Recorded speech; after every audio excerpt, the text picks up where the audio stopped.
நம்ம சேனல்ல நாம எப்படி ராகி அல்வா செய்யறதா பார்க்க போறோம். சோ வாங்க.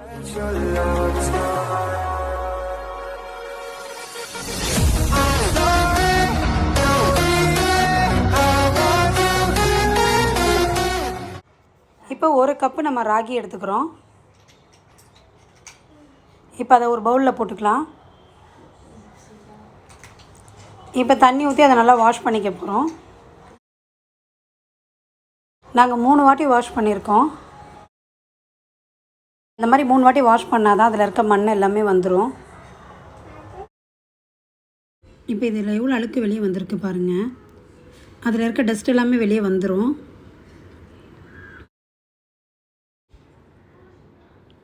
நம்ம தண்ணி ஊற்றி இப்போ ஊற வச்சுக்கலாம். இது ஒரு 3 மணி நேரம் நல்லா ஊறணும்.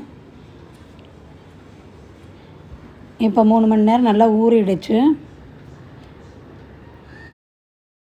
ஊறின ராகி எடுத்து மிக்சியில் அரைச்சிக்கலாம். பாருங்கள், கொஞ்சம் தண்ணி தான் ஊற்றிருக்கோம். இப்போ நம்ம இதில் ராகியில் பால் எடுக்க போகிறோம். நல்லா மிக்சி ஜாரில் அரைச்சிக்கோங்க. இப்போ ஒரு பவுலில் வந்து நம்ம மஸ்லின் துணியை போட்டு இப்போ நம்ம அரைச்சி வச்சுருக்க ராகி பேஸ்ட்டை ஊற்றிக்கலாம்.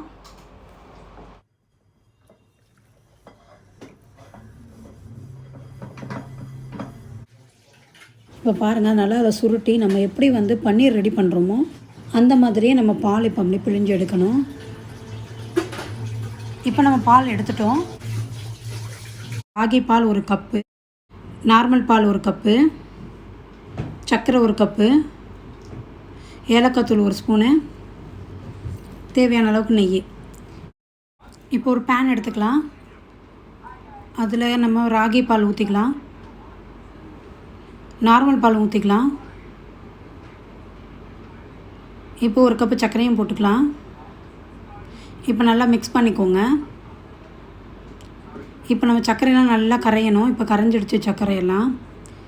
இது ஒரு 5 நிமிஷமாவது ஆகும். இந்த ராகி வந்து நல்லா கட்டி ஆகணும். ஓரளவுக்கு திக் பேஸ்ட், அதாவது எப்படி திக்காக இருக்கணும். இது நல்லா கிண்டிக்கிட்டே இருங்க, இல்லைன்னா அடி பிடிச்சிடும். நல்லா கிண்டிக்கிட்டே இருங்க.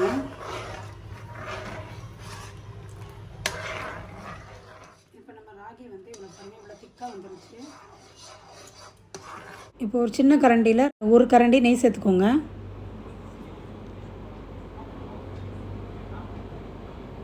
நெய் சேர்த்தாச்சு. இப்போ நல்லா கிண்டி விட்டுக்கலாம்.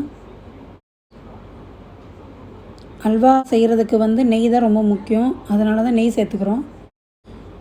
அப்போ தான் ரொம்ப டேஸ்ட்டாக இருக்கும். இப்போ இது நல்லா கரையட்டும். இப்போ 2வது கரண்டி ஊற்றிக்கலாம்.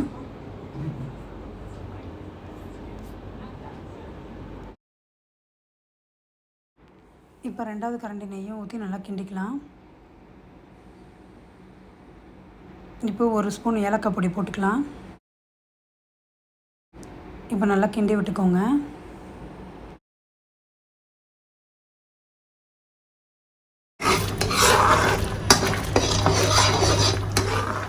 இப்போ நம்ம அல்வா வந்து நல்லா ரெடி ஆகிடுச்சு. இப்போ நம்ம பிளேட்டில் ட்ரான்ஸ்ஃபர் பண்ணிக்கலாம். அவ்வளோதான். இப்போ ஒரு பிளேட்டில் நெய் தடவிக்கலாம். நம்ம நல்லா தடவி வச்சுக்கோங்க.